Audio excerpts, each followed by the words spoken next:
readers, I'm Annie. So as you guys know, I am a sucker for a sports romance. I absolutely love it. And as someone who loves to spend her time indoors, reading books, not really going outside, and definitely not getting involved that heavily in all sorts of different kinds of sports, it is the best way for me to experience all kinds of different sports. Sports. That tells you how much sports I do. I thought it would be really fun to do a whole reading vlog just about sports romances, and these are the books we've got today. We've got Fangirl Down by Tessa Bailey, which is golf. We've got Night Shift by Annie Crown, which is basketball. We've got The Graham Effect by Elle Kennedy, which is ice hockey. And then we've got Cross the Line by Simone Soltani, which is Formula One. Of course, I'm repping my McLaren jumper, my Formula One, like this is my era. So The Graham Effect by Elle Kennedy is the first book in the Campus Diaries, and I've actually got book 2 down here, which is The Dixon Rule. We'll save that one for another day, but our main girl Gigi is the daughter of Garrett Graham, who was the male lead in The Deal from the Off-Campus series. So I personally have read books 1 and 2 from Off Campus, so The Deal and The Mistake, and I've also read The Chase from the Briar U series. I've done my literal best to like keep away from people giving spoilers, like reviews, reading vlogs, wrap-ups, all of that of people having read this, because I really just wanted to experience it fully, because The Deal was the first sports romance I ever read, so I feel like this is coming full circle and I'm really excited. Even though I haven't read the rest of the Off-Campus series, I'm not like super worried because Garrett Graham is obviously Gigi's dad, so I feel like it's going to be like a roughly sort of similar vibe. They're all going to be of like that kind of age, like the uncles, the aunties. Hockey's golden girl just made a deal with the bad boy. Gigi Graham has exactly 3 goals: qualify for the women's national hockey team, win Olympic gold, and step out of her famous father's shadow. So far so good, except for 2 little things. She needs to improve her game behind the net, and she needs help from Luke Ryder. Ryder is 6'5", built, opinionated, rude, and sexy as hell, but he is still the enemy. Briar's new hockey co-captain has his reasons though. The summer coaching spot he's angling for with the legendary Garrett Graham is out of reach after he makes the worst possible first impression on his hero. So really this compromise with Gigi is win-win. He helps her make the national team, she puts in a good word with her dad. The only potential snag, this bone-deep, body-numbing, mind-spinning chemistry they're trying to ignore. It's a dangerous game, but they're playing the risks that just might be worth it. I am so excited. Like, I feel this is gonna be a little bit of like a throwback to The Deal, because I can't remember it super well. It was quite a while ago that I read it. They had like a deal thing going on. I think it was like a tutee to get him to pass his classes kind of vibe. But I feel like there's gonna be like a little bit of a comparison there, which I think is gonna be so super adorable. The Night Shift by Annie Crown was one that I literally did not read the blurb. All I needed was this line at the top that said, "The bookworm and the basketball player are about to meet their match." And I was like, ha, yoink off the shelf. Thank you very much. I will have some of that. I really love this cover. I think it's super cute. This kind of like illustrated cover that we've got going on at the moment seems to be like the absolute vibe for romance books at the moment, and it is so my kind of thing. I'm really loving this style of cover, so please people keep them coming. Kendall Holiday spends her Friday nights exactly where she wants to be, with her head buried in a spicy romance novel while she works the graveyard shift at her university's library. She knows she could join her friends for a weekend of drunken debauchery and college parties, but she likes her alone time, so she tells herself she isn't hiding when she gets lost in the pages of fictional love stories. But that all changes when Vincent Knight, captain of the basketball team, turns up with an injured wrist, a sour mood, and a pressing need for poetry recommendations for a class he hates. Vincent is tall, smart-mouthed, and challenges Kendall like no one has before. Suddenly she's falling headfirst into her very own romance novel, but it takes a lot more truth than tropes to get a happily ever after in real life. Again, with this being that sort of like college YA kind of vibe, like it's just gonna be so great. I feel like this is gonna be like very centered around the library and about the characters, but I'm really hoping that we do get to see sort of sports out of this. I know that he's got an injured wrist, but I'm really still hoping that we get some sports in this. Next up, we have Fangirl Down by Tessa Bailey. Now, this is the one we are going to be starting with because I have actually already started it last night, so I'm up to chapter 6, and I am absolutely loving this. This is such a vibe. It's got an amazing narrative story. When I first picked this up, I was convinced this was baseball. I mean, clearly I am blind because he's got like a little golf ball and a little golf tee on his shirt, and literally the first line of the blurb says, Wells Whitaker was once golf's hottest rising star. Like, am I blind? Yes. Do I really care because it's a sports romance? No. Like, I'll pick up anything. I don't care. It's fine. So, Wells Whitaker was once golf's hottest rising star, but lately all he has to show for his promising career is a killer hangover, a collection of broken clubs, and one remaining supporter. No matter how bad he plays, the beautiful sunny redhead is always on the sidelines. Josephine Doyle believed in the gorgeous grumpy golfer even when he didn't believe in himself, yet after he throws in the towel, she begins to wonder if her faith was misplaced. Then a determined Wells shows up at her door with a wild proposal. Together, spending days on the green and nights in neighbouring hotel rooms, sparks fly. Before long, they're inseparable. Wells starts winning again, and Josephine is surprised to find a sweet, thoughtful guy underneath his gruff, growly exterior. But Wells is technically her boss, and an athlete falling his first fangirl would be ridiculous, right?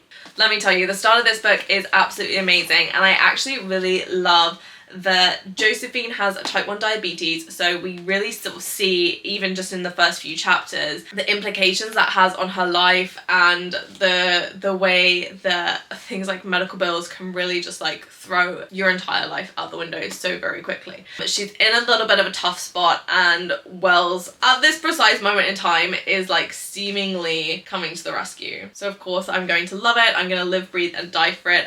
You guys know I love a representation in books of all different kinds. For me, it's kind of like learning a bit more about certain bits and pieces that I otherwise wouldn't necessarily have exposure to or know how to deal with things. So I really love the fact that it's not her whole personality. I think there's a little forward in this. This is not a book about type 1 diabetes in the same way that people living with T1D are about so much more than the condition. And I really love that as a characterization, because characters are more than just one aspect of their personality and their life. This is something that we need to see more of. And the last book on this list is Across the Line by Simone Sultani. This is her debut novel. I'm so excited. I'm really lucky because I got to get this beautiful sprayed edge edition, and I'm really excited. It looks really strange on my TBR card because it's the only one that has a blue top, so it like sticks out like a sore thumb. I don't often go for special editions of things, but I couldn't help myself with this one. It's a Formula 1 romance. I absolutely love it. And our main girly Willow also deals with chronic pain, which as someone who deals with chronic pain myself, I love the representation of this. And again, I feel like it's going to be one of these things where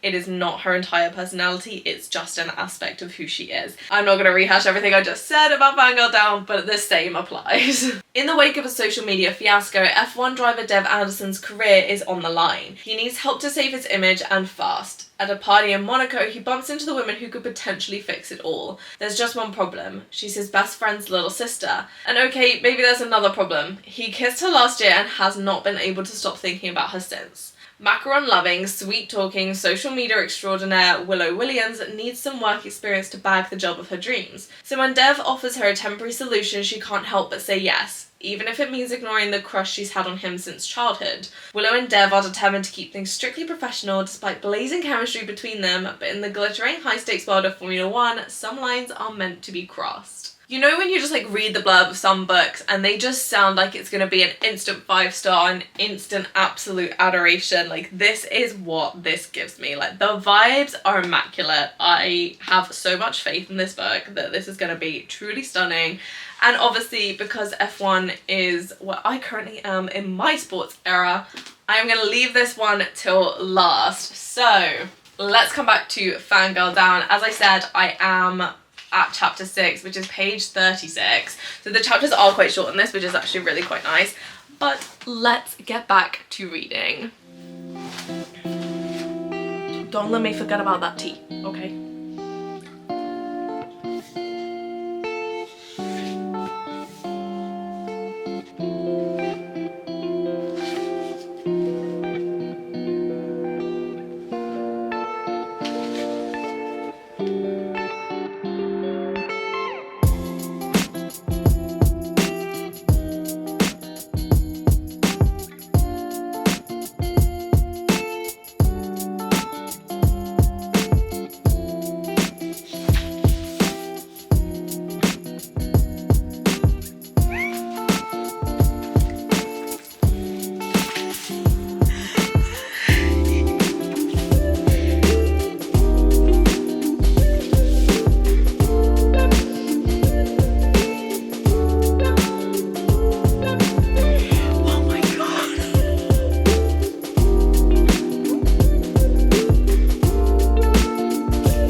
halfway through Fangirl Down and I am obsessed. Literally, I cannot stop reading this. I'm on chapter 21 and I have literally been sat in my reading chair all morning. I have not moved. Okay, I have moved. I went to get a cup of tea and that was literally it.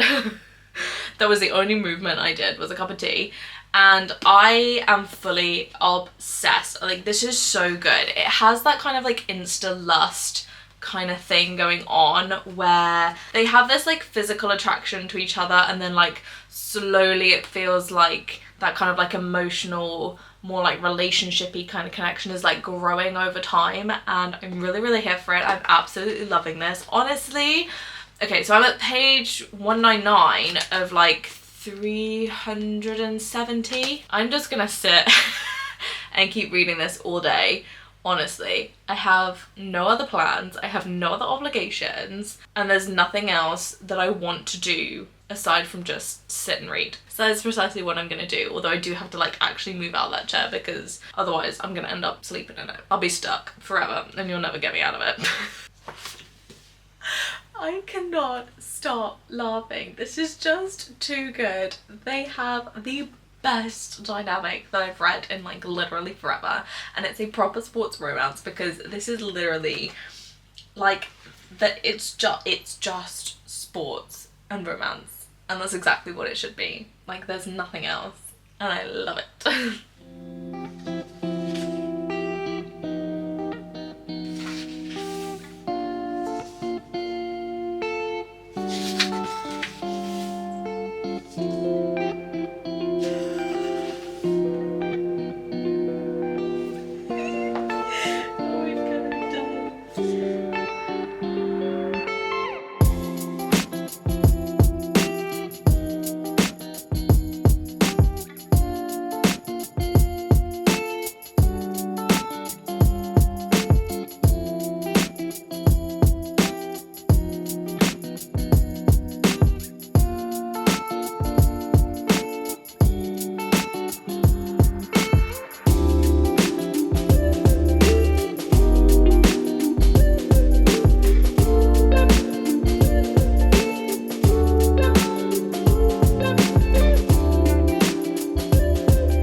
It's so good.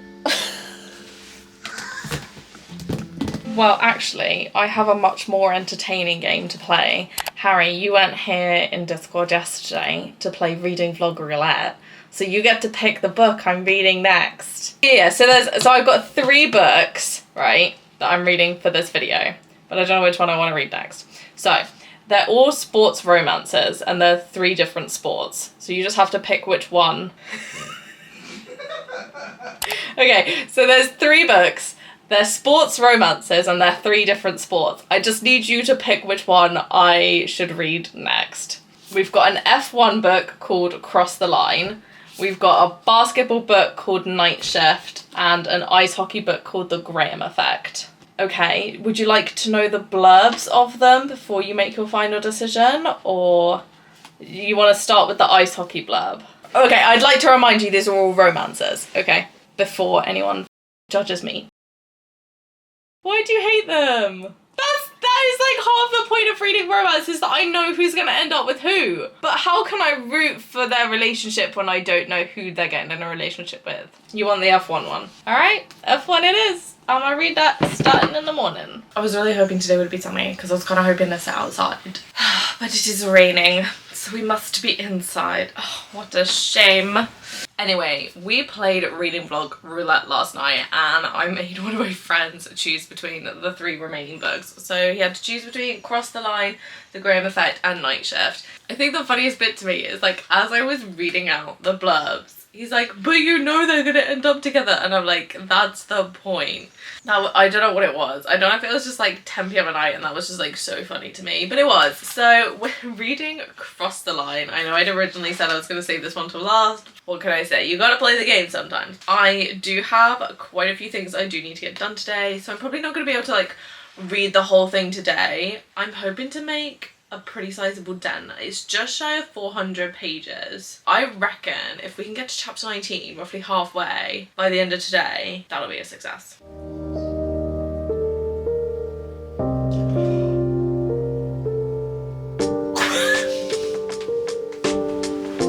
And we are straight into the money.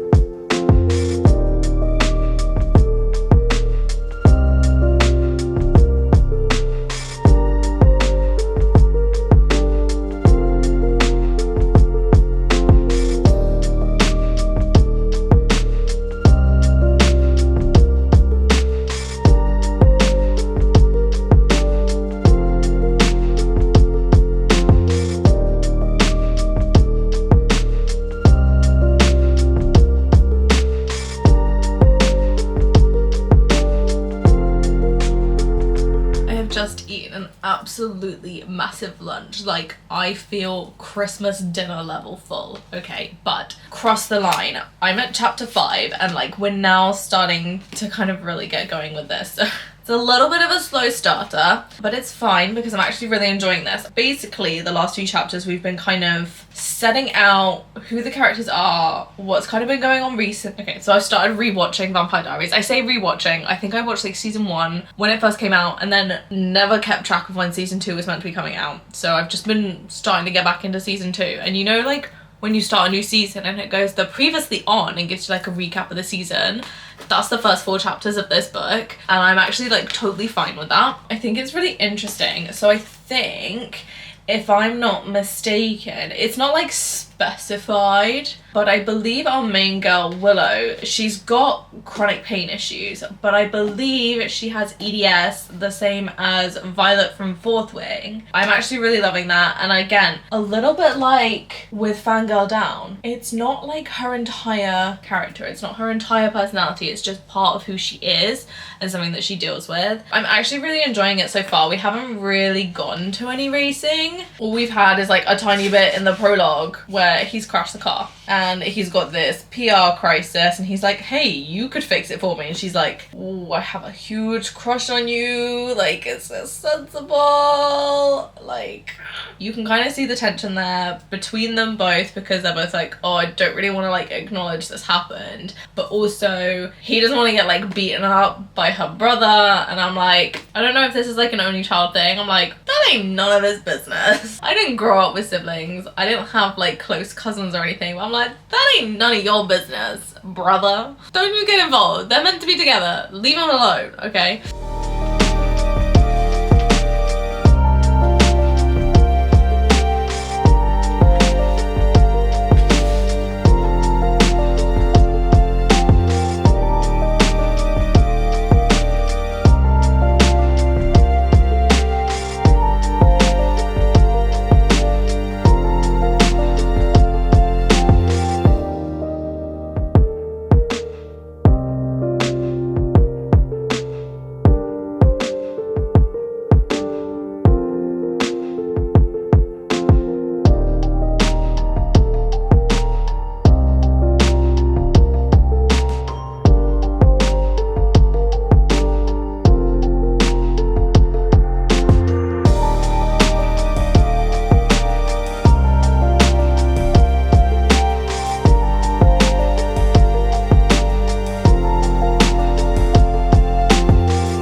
Honestly, I feel like such a gremlin sitting here with the table this tall, but it's like literally just the easiest thing right now. I don't know what it is. I don't know if I've not been sleeping well the last few days, but I'm so tired that I'm taking the path of least resistance. Where am I at with Cross the Line? I literally stopped in the middle of a chapter. I'm on chapter 20, page 219. I'm over halfway through and I kind of feel like we're not really going anywhere. So disappointed. I would still say this is like currently on trajectory for a 4-star because I am really enjoying it and it's a good time and it's like one of those like cute little mindless reads. I really don't have to apply any brain power, which is perfect right now. It's just, it's not really like giving. I feel like we're being told that our main girly Willow loves macarons and our main guy Dev is like secretly into Bollywood, and I'm like, I love that for them and that's like amazing character building and I love that, but like I just don't feel it, and it's kind of holding me back a little bit at the moment from like really being fully invested. I just don't feel like there's enough to get invested with at the moment, and I'm a little bit sad about that. I mean, I am enjoying it. I kind of get what's going on. He's having a bit of a tough time with the team that he's in. He doesn't really feel respected. So the other driver on the team, his dad bought the team so that he could have somewhere to drive, and then Dev's there as well. I don't know, it's just like a bit of a weird dynamic. I don't know quite what's going on there. It doesn't really feel genuine in the interactions.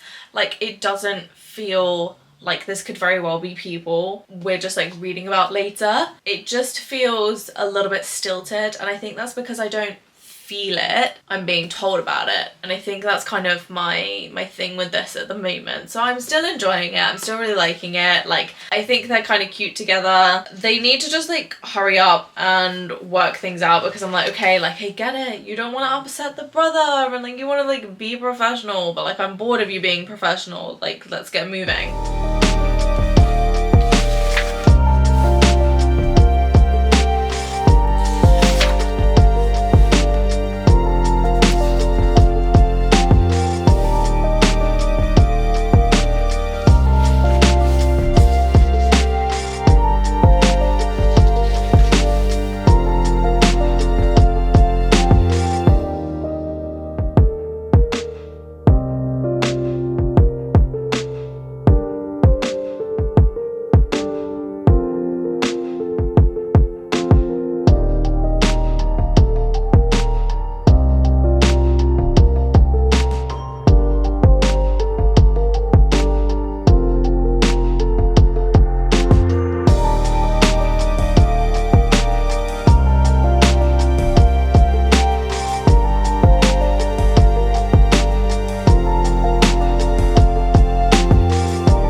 I finished Cross the Line last night and I've rated it 4 out of 5 stars just because, as I said before, that whole thing of like feeling that connection to the characters, I was just like still missing that. I'm a little bit sad about it because there was so much culture that these two characters are brought forward, like especially Dev and his family and the big Indian wedding for his sister. Like, there was so much there that I was like, let me feel like I'm involved, but it literally made me feel like I was a spectator on the side. Things like that I really love, feeling connected to the characters and like feeling like I'm in the moment with them, because it's just like so special. And honestly, that's probably something that I'll never actually get to experience for myself in my own lifetime. I really was looking forward to experiencing that, and I felt like a spectator to it, which I was a little bit sad about. There was a good amount of sport in it. It was about right for the sport. It was sort of like half and half, maybe like 60% of like outside of sport.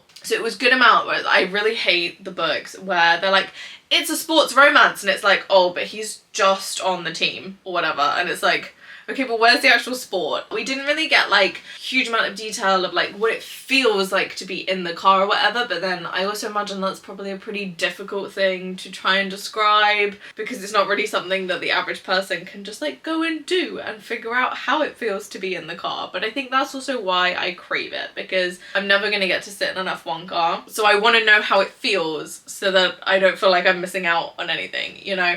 I rated this 4 out of 5 stars. It was just those few little bits that were like holding me back from being fully obsessed 5-star, but I did really, really love it. I thought their story was so cute. I thought this kind of like long pining and that reconnection, and it's very much a she falls first and he falls harder. I really love that as a trope. It is one of the really cute like scrunchy tropes that I do love. There was nothing like wrong with it. I just didn't feel like direct connection that I really, really love. So we are gonna say goodnight to Cross the Line and we are picking up The Night Shift next. Now this looks like it is the thinnest book of the bunch. So it's only actually 50 pages shorter, but it looks a lot skinnier, and that's because these have like super thin pages, which I'm not the biggest fan of, but it is quite nice and floppy. So I've got to give it that at the very least. So this is our bookworm and our basketball player. Now, coming off what I just said about Cross the Line and the good amount of sport, I'm a little bit nervous that this is not going to have a huge amount of sports in it, and it's just going to be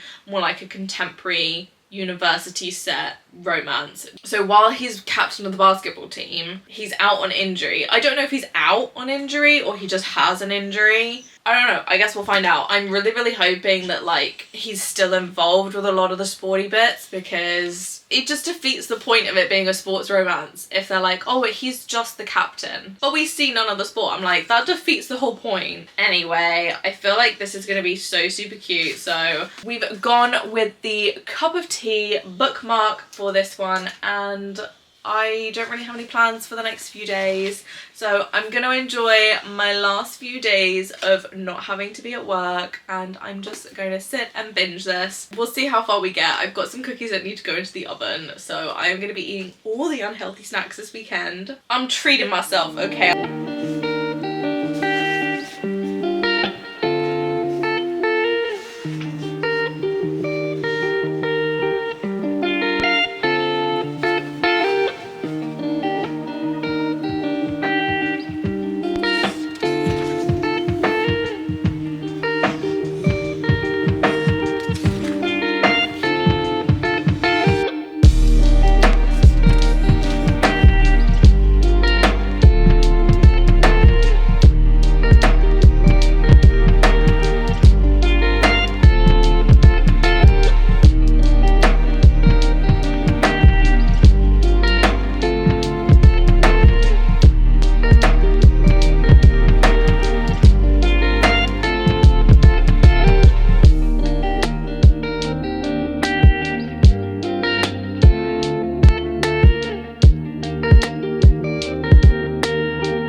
Am I actually legitimately freezing, so I pulled out the grandma cardigan so I can vibe with our girl Kendall, but I also have no idea how I've managed to get to chapter 15 literally without noticing. This is so bingeable. Like, I don't even know when I got here. I've literally not even been reading that long.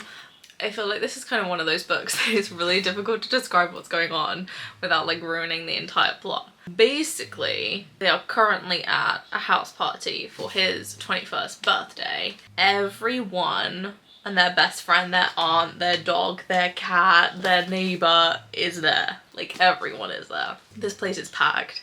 And honestly, I am right there with Kendall, because she's like, this is hell, this is awful, there's so many people, I don't want to be here, can I go home? And I'm like, I would be running out that door. Like, I literally could not stand to be in a place like this. Both of them are kind of a little bit nerdy, and they have this kind of like inside joke kind of going on about the poetry and stuff, which I'm loving.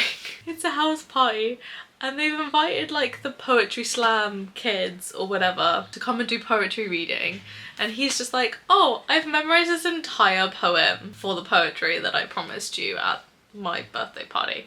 Like, it's just such like a random thing, and it's actually really cute. I didn't realize this was going to be like a tutor kind of thing. It doesn't say that on the back. They've had a tutoring session where she's been trying to help him with poetry for one of his classes. I feel like it's kind of like at a point right now where they're just like trying to figure out what their dynamic is, and it's kind of like a little bit uncertain, and she's like, I kind of like you, and he's like, I kind of like you, but they're also like not really saying anything, so it's kind of a little bit miscommunication-y. I don't love it for that, but at the same time, like, I'm kind of loving it. I've gotten to chapter 15, which is page 113, literally without noticing. Like, this is really good. I'm loving it.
Just put him in his place in the prologue. I'm obsessed.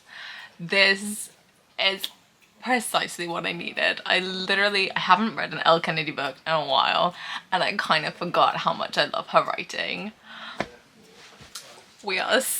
This starts with a bang. I'm obsessed. Oh my god.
So I'm on chapter 27, which is page 262. So I'm a little bit over halfway. Let me tell you guys, I am fully obsessed with this. Oh my god, like it's a little bit slower in parts just because I think there's just like so much like stuff that Ryder and Gigi have to like wade through.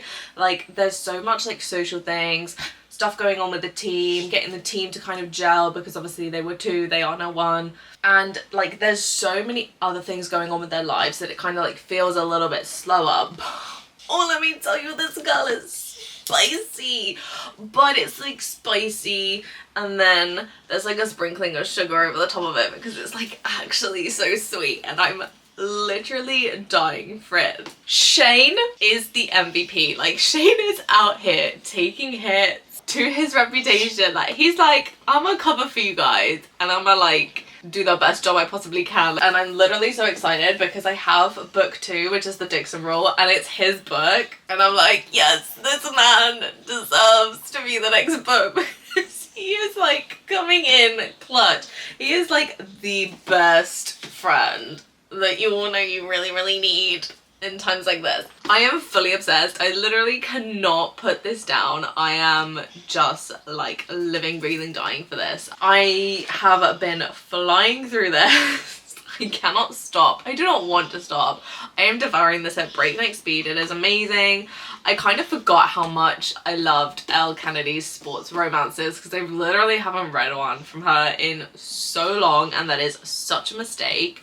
There are like a couple of mentions back to some characters in the off-campus series. So you've got like her dad, a couple of her uncles that we've met, and there's like soft spoilers. It's not really going into too much over what you would kind of expect from the blurb anyway, i.e. it's just kind of confirming who kind of matched up with who, which is what you'd see on the blurb anyway. So I'm like, it's not that much of a deal. I'm not like stressing out about the fact that I haven't finished the off-campus series yet, but it is like very rapidly going up my TBR. I really need to finish that series. I'm really loving this because it's like the perfect amount of off ice stuff going on, like drama with the team, drama between them, like they have individual lives and you're like kind of seeing that. It's not really going into like too much of the like schoolwork except for the odd mention of like an essay here or there, which is great because as someone who didn't do university and like really hated school, I'm like, I don't need to know about all your assignments. I don't need to be there with you in class unless it's like actually relevant to your relationship.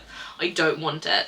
So that's great. There is loads of hockey stuff in here, not just from Ryder but also from Gigi, and they're doing this like training thing where he's like trying to help her with stuff so that she then like hypes him up to her dad. And then you've also got like her dad's got this podcast. I don't know if it's a podcast or it's a TV show. It's kind of fun, so you're like getting more than just like the college hockey stuff. Like they're making references to like what's going on in the professional leagues as well, and I think that's great because it just adds like so much authenticity to it. And this is what I mean when I say like I just really want to feel involved. So the men's team have this like basically counseling thing going on that's this like team building thing, and it's so cheesy and it's exactly what you would expect from like really bad team building exercises that like you literally don't want to be there, but it's written in such a way that I actually feel like I'm in the room with them and it's amazing, and like you feel involved. You don't feel like a fly on the wall. You like literally feel like you're just like sat in the middle of all this chaos experiencing it. And this is what I mean by give me the experience rather than just tell me what the characters are experiencing. Like it's so good. Like this is fully on track to be a 5-star. This is an astounding book.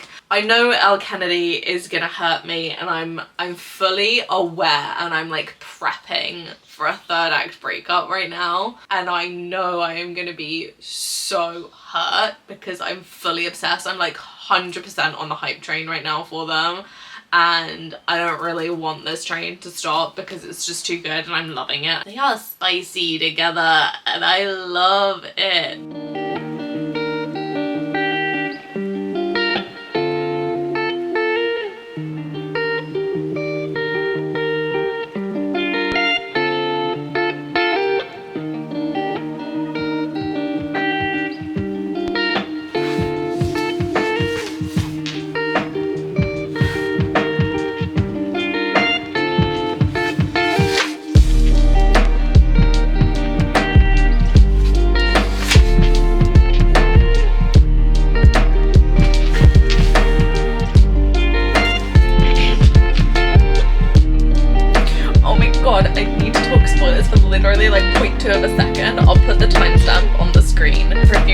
read this book and you don't want to spoil it, if you have read this book and need someone to talk to, there is nothing better than a guy using the "she's my wife" to get past security when something goes wrong.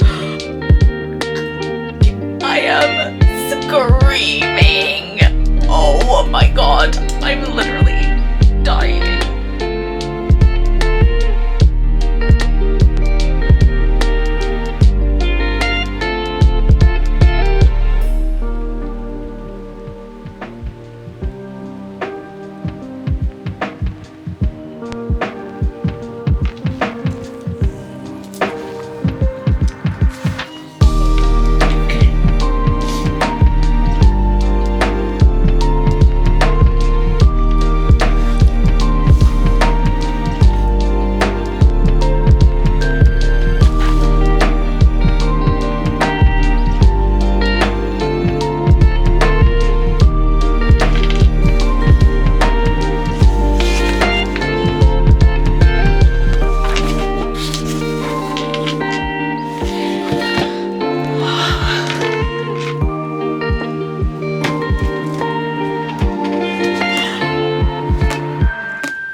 So I finished The Graham Effect last night, but before I go into everything I think about this book, I realised I didn't actually wrap up The Night Shift after I finished it. I just got way overexcited and started reading. So I ended up rating this a 4 out of 5 stars. It was so close to a 5 stars. Like, I was loving it, I was obsessed, like I could not stop reading. I literally binged it in one entire day. Absolutely stunning, loved it, super cute story, loved them as characters. Like, they're both golden retrievers, which I was like, oh god, like how is this gonna work? Because normally it's like one's golden retriever, one's black cat, and it just like works really well because they like have that dynamic and bounce off each other.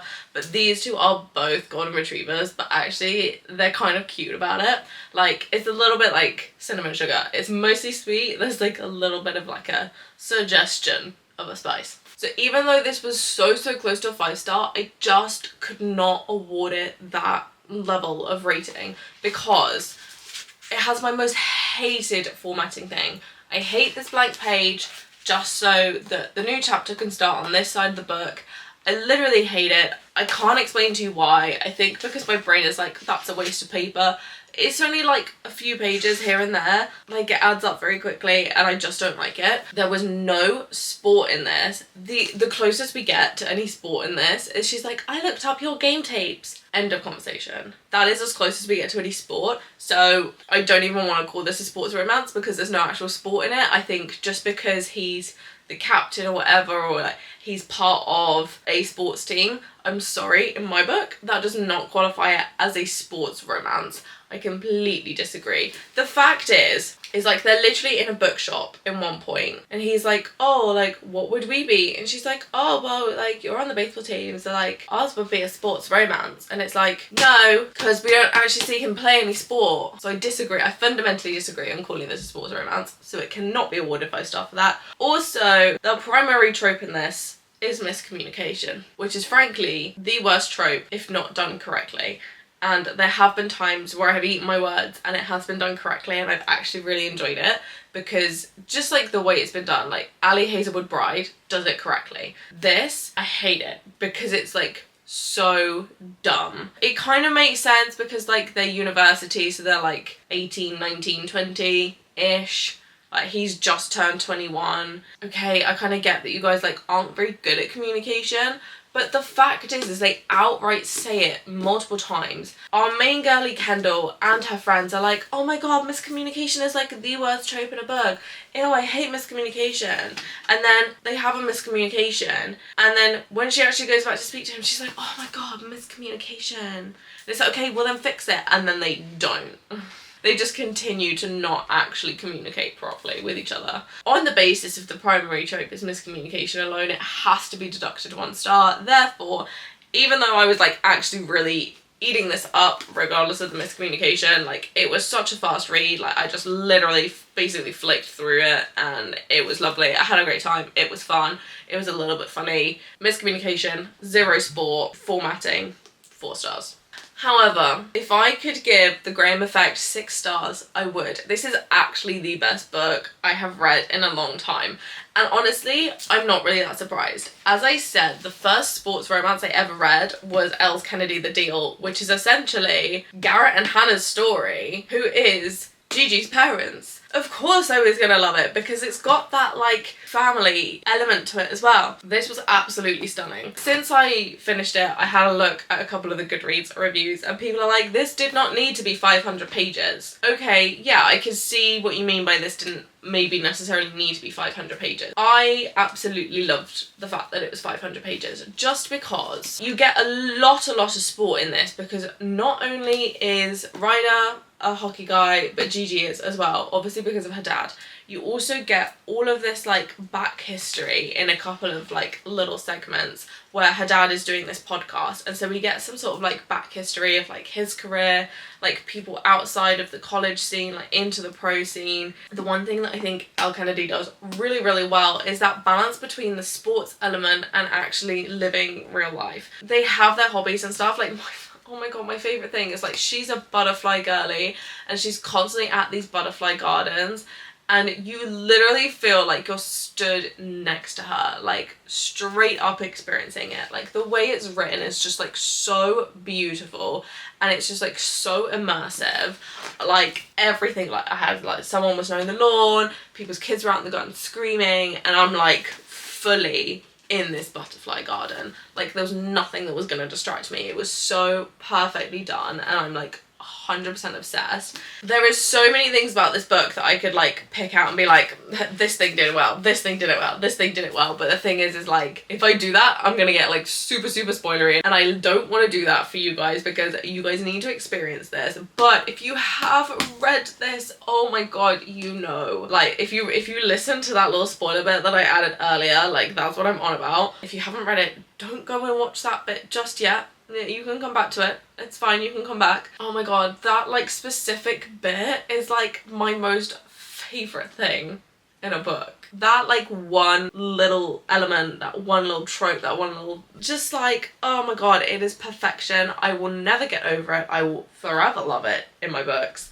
Yeah, if I could give this 6 stars, I would. This was truly astounding. I'm obsessed. I love it. I can't get over it. So thank you guys for coming to spend a week reading sports romances with me. This has been so much fun. I have literally flown through all of these books. I've had such an amazing time, absolutely loved it. I want to know if you guys have read any of these books or if you guys have any sports romances that you recommend for me. Do drop them in the comments down below. If you made it this far in the video, drop a little ice hockey emoji with the little stick and the puck for The Graham Effect, because this is like literally my favourite book at the moment. Like I am not going to forget about this book for quite a while. I am so excited because I have book 2 right here, so that is like all ready to go. This has been such an amazing week. I've absolutely loved every single second of it. We've had some amazing books, some amazing characters, some amazing stories, and I'm obsessed. Sports romance is such a staple in my reading and it is not going anywhere anytime soon. Thank you guys so much for watching. Do go check out all of my links in the description. There's links to my book and links to all of my socials down below. If you enjoyed this, please don't forget to like and subscribe, and I will see you next time. Bye.